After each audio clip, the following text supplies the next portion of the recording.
بسم اللہ الرحمن الرحیم۔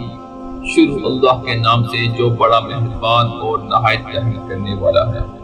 حضرت ابو ہریرہ رضی اللہ تعالی عنہ نبی اکرم صلی اللہ علیہ وسلم سے نقل کرتے ہیں کہ آپ صلی اللہ علیہ وسلم نے ایک مرتبہ ارشاد فرمایا، بتاؤ اگر کسی شخص کے دروازہ پر ایک نہر جاری ہو جس میں وہ 5 مرتبہ روزانہ غسل کرتا ہو، کیا اس کے بدن پر کچھ میل باقی رہے گا؟ صحابہ رضی اللہ تعالی عنہ نے عرض کیا کہ کچھ بھی باقی نہیں رہے گا۔ حضور صلی اللہ علیہ وسلم نے فرمایا کہ یہی حال 5 نمازوں کا ہے کہ اللہ جل شانہ نے ان کی وجہ سے گناہوں کو زائل کر دیتے ہیں۔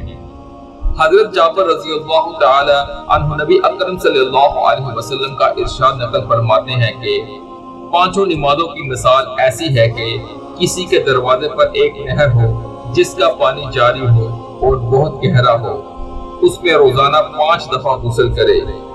اس ویڈیو کو شیئر ضرور کریں، ہو سکتا ہے کہ آپ کے ایک شیئر سے یہ بات کسی کے دل میں اتر جائے۔